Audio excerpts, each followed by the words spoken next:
నమస్తే. Welcome to our channel. నేను ప్రియాంక. అయితే మాజీ మంత్రి గోరంట్ల మాధవ్ గారు రీసెంట్‌గా ఒక కామెంట్ చేశారు.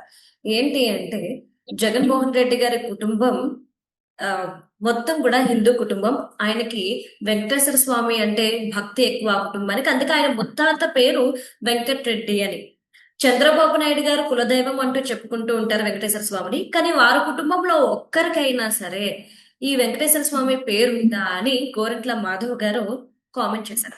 దీని గురించి ఈరోజు డిస్కస్ చేద్దాం. మనతో మాట్లాడడానికి ప్రముఖ పొలిటికల్ అనలిస్ట్ అడుసుమల్లి శ్రీనివాస్ గారు ఉన్నారు. ఆయన్ని అడిగి తెలుసుకుందాం.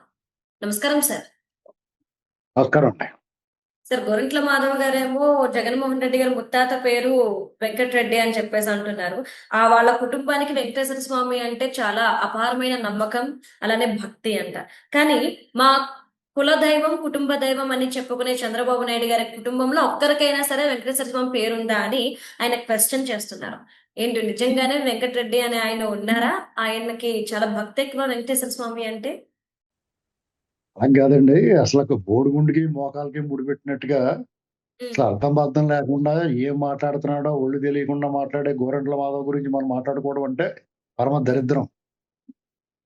ఎందుకంటే అసలు అతను మాట్లాడడానికి ఏం అర్హత ఉందండి? అతను ఎవరండి అతను? హూ ఈస్ హి? ఎవరేం పేరు పెట్టుకోవాలి అతను ఎవడండి చెప్పడానికి? ఆ వెంకటరెడ్డో ఇప్పుడు మనకేంటి అవసరం? హ్మ్. వాళ్ళు ఏం పేరు పెట్టుకుంటే మనకెందుకండి? హ్మ్. ఆ మాటకొస్తే హ్మ్. ఇప్పుడు ఎన్టీ రామారావు గారు ఉన్నారు. హ్మ్. నిలువెల్లా కాషాయం ధరించి హ్మ్.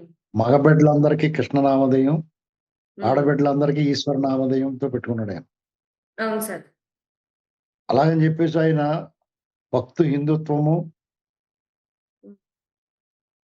లేతే భారతీయ జనతా పార్టీ ఆర్ఎస్ఎస్ భావజాలంతో లేడండి ఆయన. అవును సార్. దైవ బలము, దైవము ఎంత భక్తి ప్రపత్తులున్నాయో, హ్మ్. సామాజిక బాధ్యత అంతే ఉంది. వామపక్ష భావజాలం కూడా కలిగి ఉన్నాడాయన. సామాజిక విప్లవకారుడిగా మారాడాయన. హ్మ్. అలాగని జెప్పేసి ఆయన భక్తి లేదు అని జెప్పేసి అంటారా? లేతే ఆ పేర్లు హ్మ్. పెట్టుకున్నాడని జెప్పేసి ఆయన్ని ఒక మతానికి ముద్రేస్తారా? వెయ్యలేదు. అంటే నామౌచిత్యం అంటారు కొంతమందికి. హ్మ్. నామౌచిత్యం అంటే పేరుకు తగ్గ ప్రవర్తన. హ్మ్.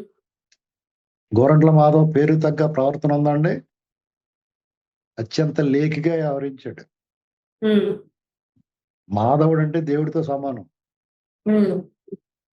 దేవుడిలాగా ఉన్నదా అతని వ్యవహారం? దైవత్వం ఉందా అతని ప్రవర్తనలో? అతను ఎంపీగా రోడ్డు మీద కాగితాలు ఏరుకునే వాళ్ళకి డబ్బుల మూట దొరికితే ఎలాగ ఉంటదో అలాగ అతనికి ఒక ఎంపీ అయిపోయాడు. హ్మ్. తర్వాత అతని ప్రవర్తన ఎంత బాగుండాలి? చదువుకుని పోలీస్ ఉద్యోగం చేసాడు. తర్వాత నిజంగానే అతని లైఫ్ టైమ్ అచీవ్‌మెంట్ ఎంపీ అవ్వటం అంటే. హ్మ్. అతని ప్రవర్తనలో ఎంత మార్పు రావాలి? ఎంత అత్యంత లేకిగా వ్యవహరించాడతను. హ్మ్. పోనీ అదేదైనా చెడబుద్ధి, నీచ బుద్ధి, అతని తాలూకా దుర్బలత్వం, వ్యామోహం ఇలాంటి చెడు అలవాటు అనుకోవచ్చు. అక్కడ కియా మోటార్స్ దగ్గరికెళ్ళి ఆళ్ళని ఎలా బెదిరించాడు? మరి. ఎలాంటి మాటలు మాట్లాడాడు? హ్మ్. అతను చంద్రబాబు నాయుడు గారిని మాట్లాడే అర్హత ఉందండి అతనికి? చంద్రబాబు నాయుడు గారు తోటి ఎవరినన్నా పోల్చగలడా? జగన్మోహన్ రెడ్డి ఫ్యామిలీ వాళ్ళని? అక్కడ ప్రవర్తన, భక్తిపతులు, విశ్వాసం.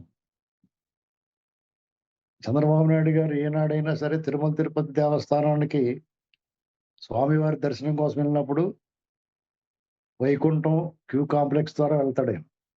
ఓకే. ముఖ్యమంత్రిగా నేరుగా వెళ్ళే అవకాశం ఉన్నా గాని. ఆ కుటుంబ హ్మ్. సమేతంగా ఎళ్తాడు.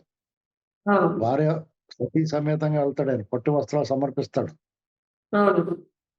వాళ్ళ ఇంట్లో ఏ శుభకార్యం జరిగినా, పుట్టినరోజులు,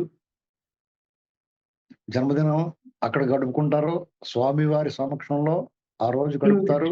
అన్నప్రసాదాలకు విరాళం ఇస్తారు. స్వామివారి అన్నప్రసాదాన్ని స్వీకరించి, స్వామివారికి దండం పెట్టుకొని వస్తారు. ఈయన మెచ్చుకునే ఈయన నాయకుడు జగన్మోహన్ రెడ్డి ఏనాడన్నా అది చూసామండి. ఇంకా సిగ్గు లేకుండా ఇలాంటి మాటలు పోలికలు ఎందుకండి దరిద్రాలతోటి. అంటే చంద్రబాబు సార్ నాయుడు గారితో పోలికెట్టి అంటే వైసీపీ వాళ్ళు ఇప్పటికీ ప్రజల దారి మళ్లించే ప్రయత్నాలు చేస్తున్నారు. అబద్ధాలతో ప్రజల్లోకి వెళ్తున్నారనడానికి మరొక నిదర్శనంగా అంటే వెంకటరెడ్డి అనే పేరు ఈయన చెప్పింది వాస్తవానికి ఉన్నప్పటికీ కూడా మేము గూగుల్ సెర్చ్ చేసినప్పుడు ఒక విషయం బయటకొచ్చింది. కడప డిస్ట్రిక్ట్ లో ఫస్ట్ క్రిస్టియన్ ఫ్యామిలీ అని చెప్పేసి అందులో వైఎస్ జగన్మోహన్ రెడ్డి గారి తాతగారు వెంకటరెడ్డి అని చెప్పేసి రాశారు సార్. మరి వాళ్ళు దేవుడి భక్తి అన్నారు. వాళ్ళు అలా కాదండి. ఏ మతం ఆచరించినా వాళ్ళ ఆ, ఇష్టం అండి అది. మన భారతదేశంలో సెక్యులర్ స్టేట్ మనది. ఉమ్, భారతదేశం లౌకిక రాజ్యం. ఉమ్, ఎవరు ఏ మతం ఆచరించినా తప్పు లేదు. అది ఆ హక్కు. వాళ్ళు ఉమ్, స్వేచ్ఛగా వాళ్ళ ఉమ్, మతాచారాలని, సంప్రదాయాలని, సంస్కృతిని పాటించవచ్చు. ఉమ్, దాన్ని ఎవరు అభ్యంతర పెట్టలేరు, నిరోధించలేరు. ఉమ్. అలాగని చెప్పేసి పరమత సహనం ఉండాలి. పరమత ద్వేషం ఉండకూడదు. ఓకే. దాని వరకు ఎవరికి అభ్యంతరం ఉండదండి. ఆయన ఫస్ట్ ఉమ్, ఫ్యామిలీ అయితే ఏంటి, లాస్ట్ ఫ్యామిలీ అయితే ఏంటి, ఎవరికి అభ్యంతరం? వాళ్ళు ఉమ్, ఎవరు ఏ దేవుడినైనా ఆరాధించవచ్చు. ఉమ్, ఏ దేవుడి పట్ల విశ్వాసం కలిగి ఉండవచ్చు. ఉమ్, ఇక్కడ సమస్య వచ్చిన కాంట్రవర్సీ, దైవద్రోహం వాళ్ళు తిరుమల తిరుపతి దేవస్థానానికి అప్రదిష్ట పాలు చేశారు. ఉమ్, దైవద్రోహం చేశారు. వాళ్ళ పార్టీ నాయకుల చేత దైవదోషం చేయించాడు. మహాపచారం చేశారు. స్వామివారి కైంకర్యాలకు వాడే నెయ్యి నకిలీ నెయ్యి వాడాడు. అన్నప్రసాదాలకు నకిలీ నెయ్యి వాడారు. స్వామివారి మహాప్రసాదానికి నకిలీ నెయ్యి వాడారు. లడ్డూ ప్రసాదానికి నకిలీ నెయ్యి వాడారు. ఉమ్, ప్రపంచవ్యాప్తంగా గుర్తున్న కోట్లాది మంది భక్తుల విశ్వాసాన్ని, మనోభావాల్ని దెబ్బతీశారు. దీని మీద మాట్లాడమనండి. నకిలీ నెయ్యా కాదా? అందులో ప్రమాదకరమైన రసాయనాలు కలిసినాయా లేదా? స్ట్రైట్ క్వశ్చన్ ఆన్సర్ చేయాల. Yes or no. నిన్న అర్నాబ్ గోస్వామి వాళ్ళు తోలు తీసి ఎండేసేస్తే నోరు మూసుకుని ఎవడో మాట్లాడలేకపోయాడు. అవును సార్. ఇప్పుడు ఇలాంటి చిల్లర గ్యాంగ్ రోడ్డు మీద దింపి ఏదైనా గట్టిగా ఎవడన్నా అంటే లబో దిబోమో అని రోడ్డు మీద కూర్చొని ఎడుతాడు. ఏంటండి ఇక్కడ వాళ్ళ పని అయిపోయింది. వాళ్ళు ఎవరితో పెట్టుకోకూడదు, వాళ్ళతో పెట్టుకున్నారు. ఉమ్, వాళ్ళకి ఏమి రోగం అని చెప్పేసి స్వామివారి నెయ్యి, నకిలీ నెయ్యి వాడాల్సిన అవసరం అగత్యం ఏర్పడిందండి. వాళ్ళకి డబ్బు కోసమా?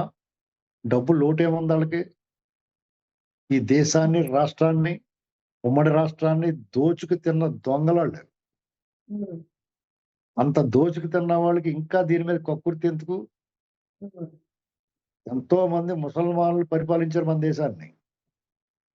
ఈ దేశంలో అనేక దేవాలయాలు సంపద దోచుకెళ్లారు. దేవాలయాలను ధ్వంసం చేశారు. కానీ ఉమ్, తిరుమల తిరుపతి దేవస్థానం అలిపిరి దగ్గర అయిపోయారు. ఒక్కడుగు కూడా ముందుకెళ్ళలేదు. ఉమ్, రవి అస్తమించని బ్రిటిష్ సామ్రాజ్యం. ఉమ్, వారు 400 ఏళ్ళు పరాయి పాలనలో మనం మగ్గిన ఉమ్, ఏనాడు కూడా స్వామివారి సంప్రదాయాలకి ఆటంకం కలిగించలేదు. ఉమ్, ఏ రోజు ఇబ్బంది పెట్టలేదు. ఇంకా డెవలప్ చేశారు కూడా. అవును. అలాంటిది ఇతను 5 ఏళ్ల పరిపాలనలో అంతకు ముందు కూడా చాలా అపచారాలు, దుష్ప్రచారాలు చేసి స్వామివారి ప్రతిష్టకు భంగం కలిగించే ప్రయత్నం చేశారు. ఉమ్, తర్వాత వాళ్ళ అధికారంలోకి వచ్చిన తర్వాత 5 ఏళ్ళు ఇక చేయని దురాగతం లేదు. ఉమ్, ఎంత అప్రతిష్ట పాలు చేయాలో అంత ప్రతిష్ట పాలు చేశారు. రైట్. కాంట్రాక్టుల దగ్గర కానీ, లేకపోతే దర్శనాల దగ్గర కానీ, స్వామివారి భక్తులకు సేవ చేసే విషయంలో కానీ, అన్నప్రసాదాల్లో కానీ, ఈ నకిలీ నెయ్యి వాడి లడ్డూని అపవిత్రం చేయడంలో కానీ, పరకామణిలో దోపిడీ కానీ, దోపిడీ చేసిన దొంగ దగ్గర డబ్బులు కొట్టేసి సెటిల్మెంట్ చేసుకోవడంలో కానీ, శేషాచల అడవుల మీద పడి ఎర్రచందనం కొల్లగొట్టేయడంలో కానీ, కాంట్రాక్టుల్లో కానీ, దేశంలో దొంగలు పడ్డారన్నట్టు కొండ మీద దొంగలు పడ్డారన్నట్టుగా చేశారు వీళ్ళు. సుబ్బారెడ్డి, కరుణాకర్ రెడ్డి, చెవిరెడ్డి భాస్కర్ రెడ్డి, జగన్మోహన్ రెడ్డి. సిగ్గు లేకుండా సమర్థిస్తున్నాడు అతను. ఇలాంటి విషయాల్లో నోరు మూసుకుని ఉండాల.